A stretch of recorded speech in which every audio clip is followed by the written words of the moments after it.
여러분들에게 제가 파트 0은 모두가 공부해오라고 했고요. 각각에게 파트 1, 파트 2, 파트 3, 파트 4 한 파트씩 공부해오라고 안내를 했습니다. 여러분들께서는 파트 0, 그 다음에 파트 1에서부터 4까지 중에 하나만 공부를 해오시기 바라고요. 전체를 모두가 다 자기가 공부하고 싶으신 친구는 4가지를 모두 보셔도 관계없습니다. 그러면 지금부터 하나씩 파트별로 안내하도록 하겠습니다. 먼저 모두가 공부해오기로 했던 파트 0, 파트 0의 내용 간단하게 먼저 알아보도록 하겠습니다. 지질시대의 순서입니다. 우리 옛날에 원시인이라고 하죠. 진짜 굉장히 오래된 시기를 시원생대, 고생대, 중생대, 신생대 이렇게 순서대로 진행이 됩니다. 고중시는 제가 설명 안 해도 아시겠죠? 옛날, 중간, 최근의 새로운 신, 원시시대부터 고생대, 중생대, 신생대 이렇게 순서가 진행이 되겠습니다. 지층이 구부러지는 것을 습곡이라고 합니다. 이 습곡층에서 위로 올라온 부분, 배사라고 하고요.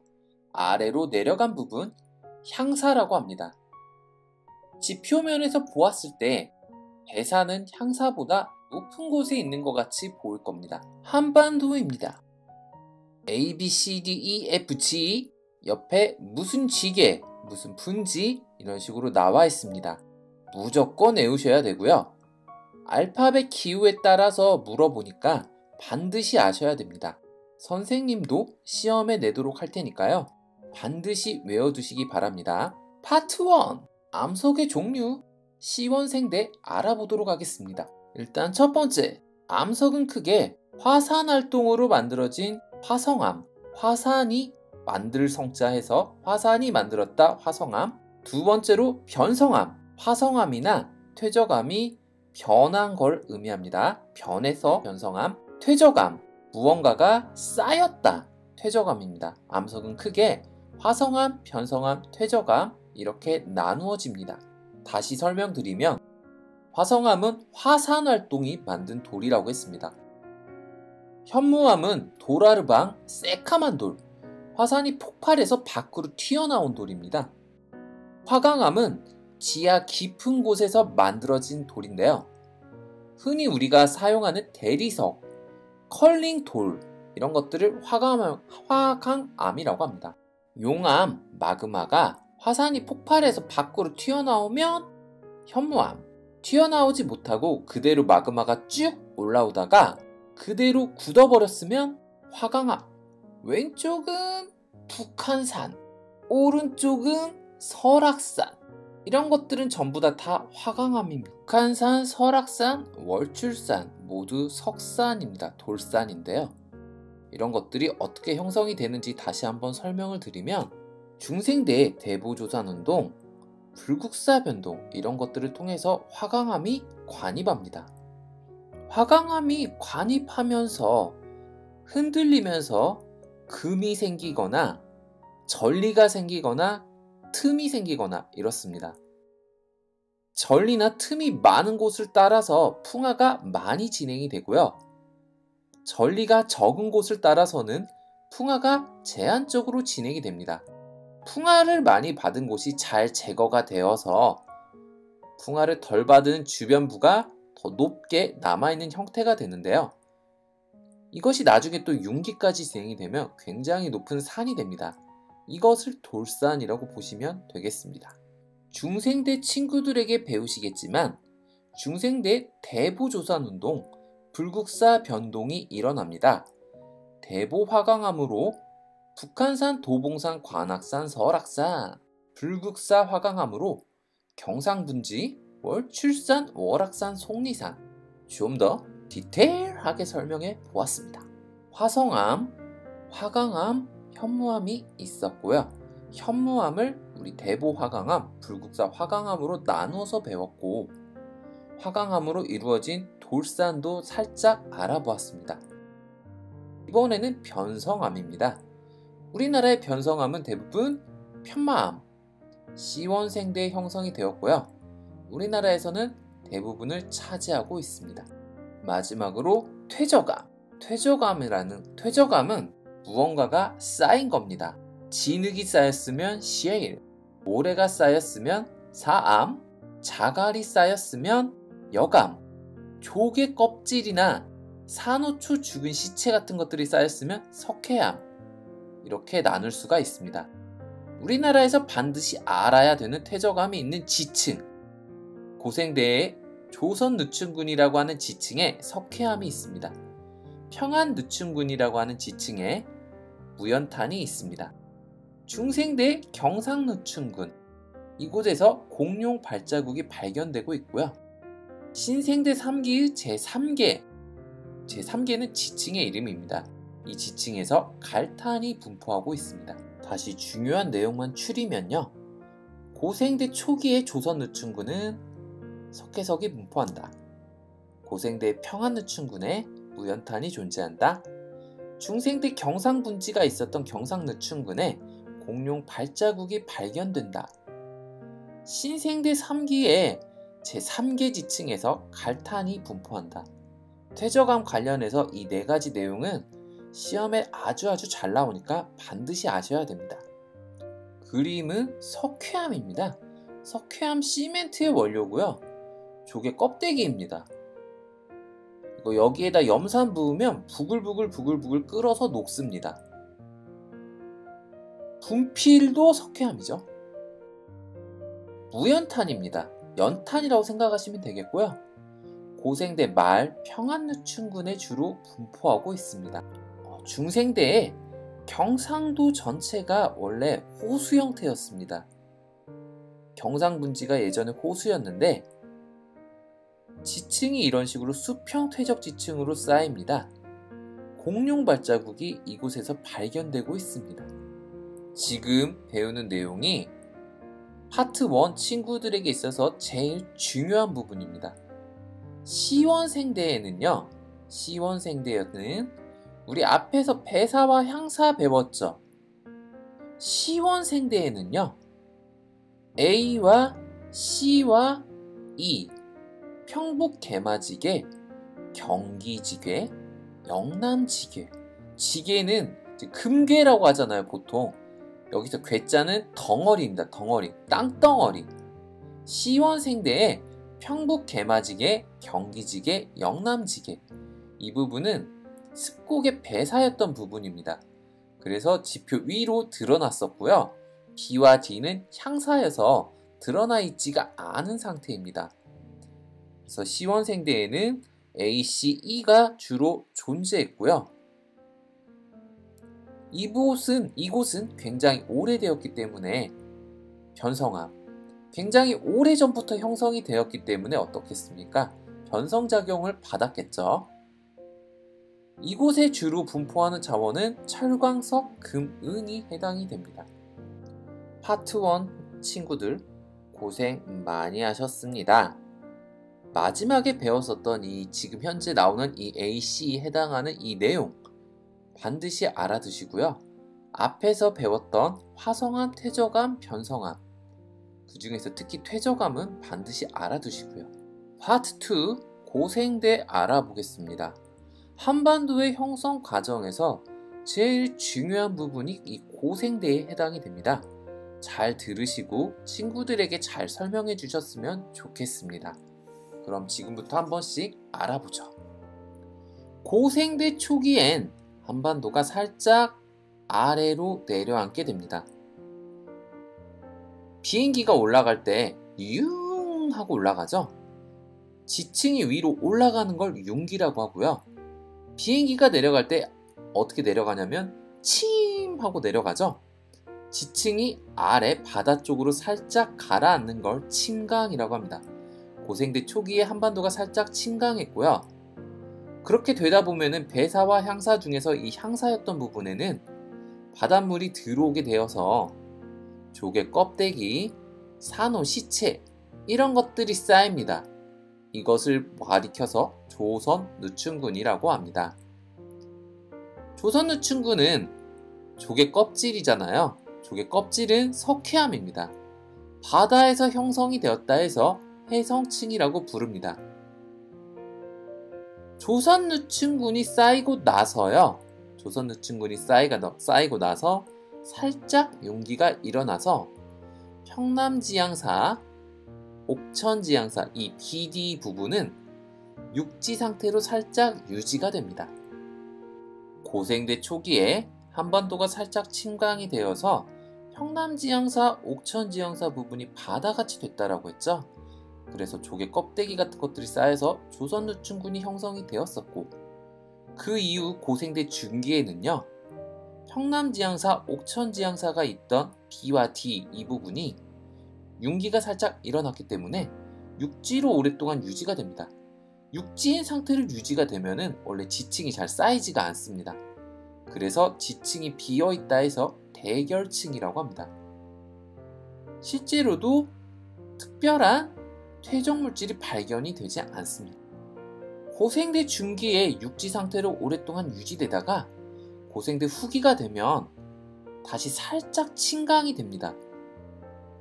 그래서 다시 일부는 주변보다 살짝 낮아졌는데요. 이곳으로 빗물이 모이기 시작을 해서 호수가 됩니다. 호수 주변에 나뭇잎들이 쌓여서 지층이 만들어졌고요. 이것을 평안누춘군이라고 합니다. 육지 상태의 호수에서 만들어졌기 때문에 육성층이라고 합니다. 나뭇잎들이 탄화되어 썩어서 무연탄이 됩니다. 정리합니다. 고생대 초에 살짝 침강이 있어서 B와 D는 향사였기 때문에 바다에 가라앉습니다. 그래서 조개 껍데기가 쌓이고 해성층이 형성이 됩니다. 석회암이 주로 분포하고 조선누춘군. 고생대 중기에 융기가 살짝 일어나서 아무런 지층이 쌓이지 않고요. 다시 고생대 후기에 살짝 침강해서 호수가 되어서 그 위에 나뭇잎이 쌓여 평안누춘군이 쌓인다고 했습니다. 이것은 무연탄이라고 했고요. 배사는 높고 향사는 낮죠. B와 D는 평남지향사, 옥천지향사, 예전에 향사였던 부분입니다. 고생대 초기에 살짝 침강이 이루어져서 바닷물이 들어와서 조개 껍질 같은 것들이 쌓여서 석회암을 이룬다고 했습니다. 이 지층의 이름을 조선누춘군. 그 다음에 융기가 살짝 일어나서 육지 상태가 되어 아무것들이 쌓이지 않았다고 했죠. 다시 고생대 후기에 살짝 침강이 진행이 되고 살짝만 가라앉아서 호수가 됩니다. 호수의 주변에 나뭇잎들이 쌓여서 무연탄이 된다고 했습니다. 밑에 표는 가장 바닥에 조선누춘군, 그 위에 별다른 지층이 안 쌓여서 비어있다 해서 대결층, 그 위로 고생대 후기에 쌓였던 평안누춘군, 지층의 모양대로 표로 정리해 보았고요. 지도상에서 어디다? B와 D이다. 중생대 알아보겠습니다. 중생대는 지질 변동, 송대불이라고 하는 송림변동, 대보조산운동, 불국사변동, 이 변동을 알아두셔야 되겠고요. 그 다음에 경상누춘군에 있는 공룡 발자국, 이 내용들이 중요합니다. 지금부터 같이 알아보겠습니다. 고생대까지 우리나라는 솔직히 비교적 굉장히 안정이 되어 있었습니다. 중생대 때 갑자기 지하에서 마그마가 관입을 합니다. 이를 변동 또는 조산운동이라고 하는데요. 중생대 초기에는 송림변동이 진행이 됩니다. 이것은 주로 북부지방에만 영향을 미쳤고요. 나우듐 방향 지질구조선을 형성합니다. 여기서 지질구조선이란 지하에서 마그마가 올라오면 땅이 약간 살짝 흔들리죠. 이때 금 같은 것들이 생기면 이걸 지질구조선이라고 생각하시면 됩니다. 여기 지도에서 빨간색 원 있죠. 여기가 라오듐 반도입니다. 그래서 옆에 지도 그림 보시면 우리나라 산맥 중에서 랴오둥 방향으로 뻗어 있는 산맥들이 있습니다. 주로 북한 쪽에 해당이 되는 산맥이죠. 중생대 중기가 되면 대보조산운동이 발생합니다. 송림변동보다 엄청나게 많은 화강암이 관입이 진행이 됩니다. 이 화강암이 대보조산운동 때문에 관입했기 때문에 대보화강암이라고 불립니다. 돌산과 침식분지 형성에 큰 영향을 미치고요. 대보조산운동 자체는 우리나라의 중부지방과 남부지방에 큰 영향을 미쳤고요. 주로 중국 방향의 구조선을 형성하게 됩니다. 파란색 원이 중국 방향입니다. 그래서 주로 광주산맥, 차량산맥, 노령산맥 이런 산맥들이 중국 방향의 구조선을 따라 형성된 2차 산맥입니다. 나중에 배울 겁니다. 중생대 후기가 되면 불국사 변동이 진행이 됩니다. 그래서 이번에는 불국사 화강암이 관입하게 됩니다. 경상분지, 예전에는 경상도 전체가 전부 다 호수였습니다. 호수 근처에 공룡이 많이 서식했었고요. 공룡 발자국 많고요. 이곳에 10km 정도의 퇴적층, 그리고 이 퇴적층을 관입한 불국사 화강암이 구성이 되어 있습니다. 이 퇴적층과 불국사 화강암을 합쳐서 경상누춘군이라고 합니다. 중생대 정리하겠습니다. 중생대 때는 초기에 속림변동이 일어났고요. 이 속림변동으로 야우둥 방향 지질구조선이 형성이 되었다고 했습니다. 한반도의 중부지방과 남부지방에 큰 영향을 미친 마그마의 관입은 대보조산운동입니다. 이때는 굉장히 격렬했고요. 대보화강암이 많이 관입했습니다. 불국사 변동은 중생대 후기에 진행이 되었습니다. 주로 경상분지가 있었던 곳에 불국사 화강암이 관입하였습니다. 경상분지는 F죠. 경상도 전체가 예전에는 살짝 호수였습니다. 그래서 공룡이 서식하기 좋았었고요. 공룡 발자국 화석이 발견이 됩니다. 그런데 이 경상분지를 자세히 보시면 우리가 암기했었던 해남까지도 살짝 뻗어 있긴 합니다.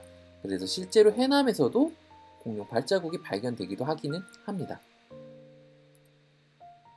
10km 두께의 호수 퇴적층이 형성이 되었고, 그 다음에 불국사 화강암이 관입했다라고 했죠. 이것들을 전부 다 합쳐서 경상누춘군이라고 한다라고 했습니다. 우리나라에서는 대보화강암, 불국사 화강암이 관입합니다. 지하에서 마그마가 위로 올라오는 걸 화강암이 관입한다라고 하고요. 화강암이 관입하면서 흔들립니다. 틈이 생기고 금이 생기는데 이것들을 전리라고 합니다.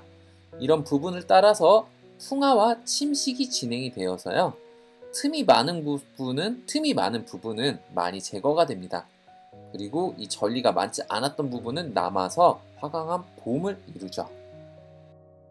화강암 돔, 돌산이죠. 북한산, 설악산 대표적입니다. 대보조산운동으로 대보화강암이 관입해서 북한산, 관악산, 설악산 등이 만들어집니다. 불국사 화강암으로 경상분지가 관입이 되었고요. 불국사 화강암이 경상분지에 관입했고요. 또한 불국사 화강암이 관입해서 월출산, 월악산, 속리산과 같은 돌산을 만듭니다. 화강암이 관입하면서 장력이 발생하죠. 그러면서 틈이 생깁니다. 이 부분은 빗물이 들어오면은 잘 분해가 되고 제거가 됩니다. 그래서 움푹 패인 것과 같은 상태가 되는데요. 주변은 높은 산지처럼 높고요. 이런 곳을 침식분지라고 합니다. 우리나라에서는 가장 대표적인 곳이 양구군 해안면입니다. 주변보다 낮죠. 화강암이 있었던 곳이기 때문입니다. 나중에 다시 한번 정리하는 시간을 가질 겁니다. 오늘은 이 정도만 알아두겠습니다. 파트 4 신생대입니다. 신생대 3기, 신생대 4기 이렇게 나누어서 알아보도록 하겠습니다. 중생대의 대보조산운동, 불국사 변동 이런 많은 변동을 받았습니다. 신생대 1기와 2기에는 한반도는 그냥 오랜 동안 침식을 받아서 전체적으로는 평탄한 상태입니다. 하지만 신생대 3기가 되면은 굉장히 중요한 운동이 생깁니다. 경동성 요곡 유기 운동이라고 합니다. 경동성 요곡 용기 운동. 경동성이란 뜻은 뭐냐면 한쪽으로 기대칭으로 치우쳐져 있다 해서 경동이라고 합니다. 치우쳐져 있다, 경동. 요곡 윤기라는 것은요, 우리나라는 동해안, 서해안 전부 다 윤기가 진행이 되는데 동해안 쪽은 많이 올라갑니다. 서해안 쪽은 올라가긴 올라가지만 조금만 올라가게 됩니다. 그러면 동해안 쪽은 많이 높겠죠. 그래서 실제로 우리나라는 동고서저, 동해안 쪽이 많이 높습니다. 동해안 쪽에 1차 산맥이 형성이 되었습니다. 윤기로 태백산맥, 함경산맥, 낭림산맥, 소백산맥. 아주 중요하니까 반드시 알아두셔야 됩니다. 1차 산맥 배운 김에 2차 산맥까지 알아보겠습니다. 우리나라는 송대불, 송림변동, 대보조산운동, 불국사 변동, 이런 변동으로 지질구조선이 많이 파입니다.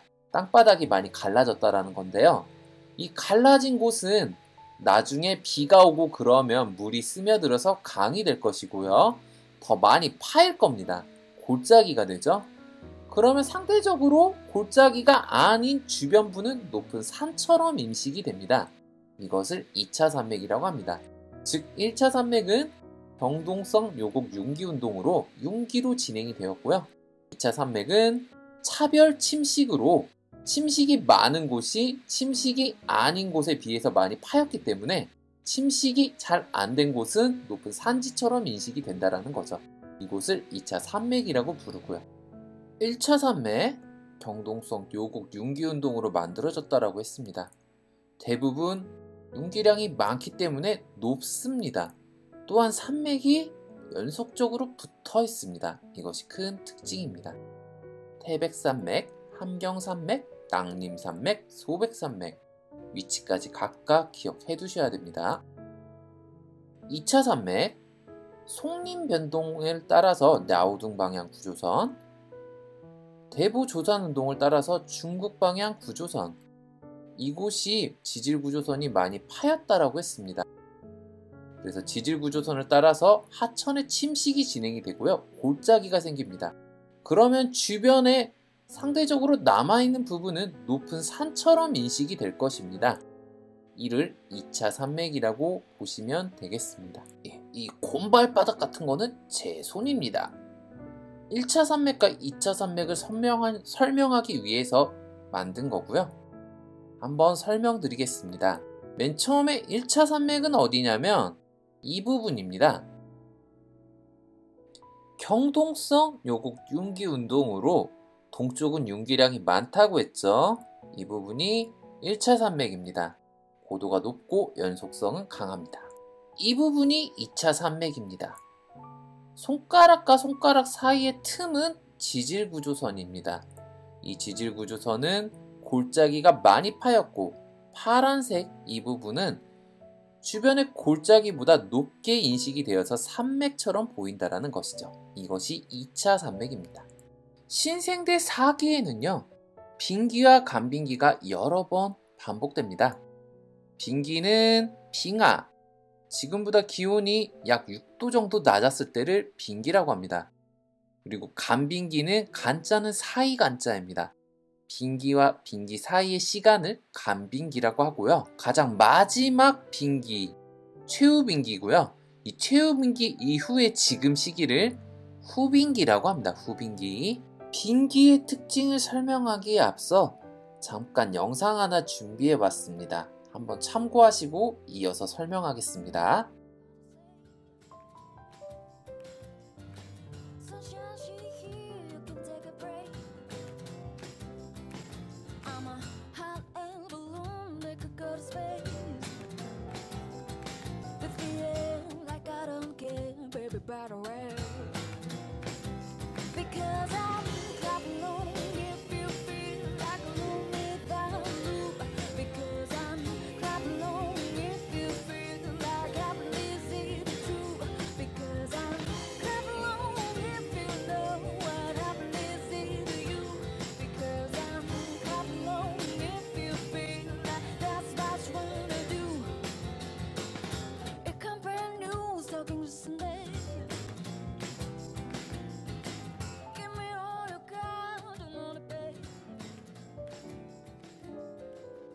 열받으면 기분은 저기압.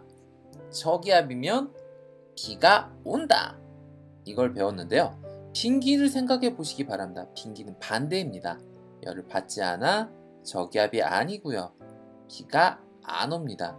비가 안 왔다라는 말은 바닷물의 높이는 어떻다라는 겁니까? 지금보다 물이 적어서 낮겠죠?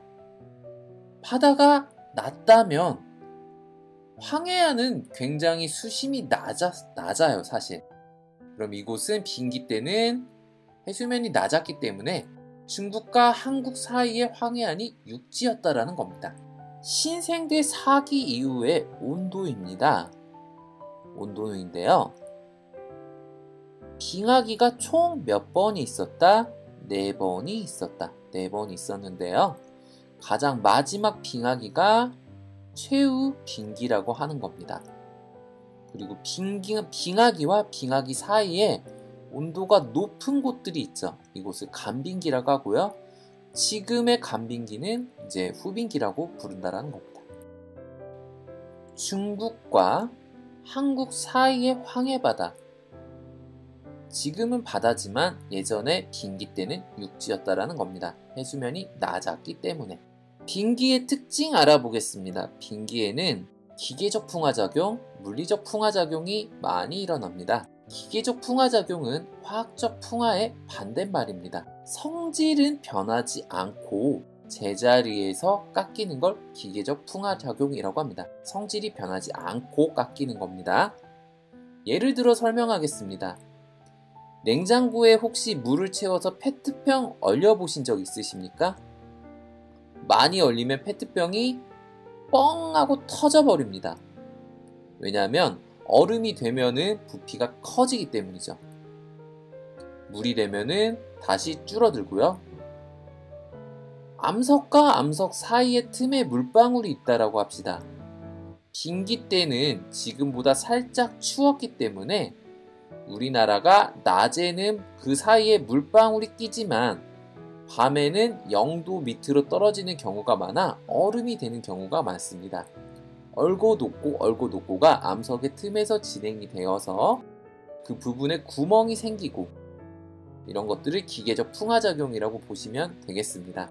빙하기의 상류는 퇴적작용이 많고요.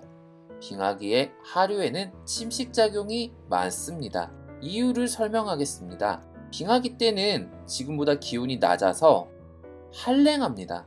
그리고 기온이 낮기 때문에 저기압이 아니라서 열을 받지 않아 비가 안 옵니다. 즉 한랭 건조합니다. 한랭 건조하면 나무와 같은 식생이 거의 없습니다. 상류를 생각해 봅시다. 식생이 거의 없죠. 즉 토사 같은 거, 흙 같은 것들을 나무가 원래 막아주는 역할을 해야 되는데 토사가 나무가 거의 없기 때문에 많을 수밖에 없습니다. 그래서 퇴적이 많다라는 거죠. 하류는 침식작용이 많습니다.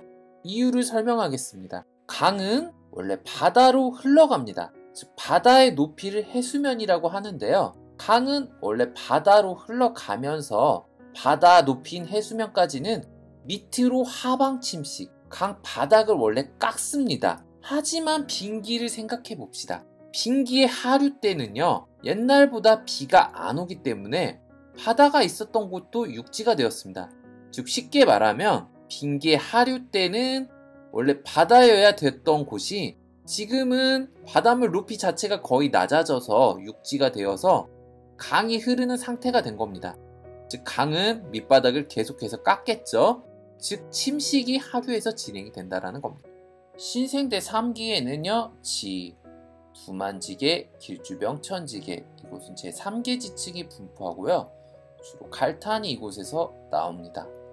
신생대 3기에 경동성 요곡 운동으로 1차 산맥이 형성이 되었고요. 신생대 4기에는 빙기와 간빙기가 계속해서 반복이 되었고 빙기에는 상류에는 퇴적작용, 하류에는 침식작용, 또한 빙기에는 물리적 풍화작용, 기계적 풍화작용이 많았다. 이 내용은 반드시 기억해 두시기 바랍니다.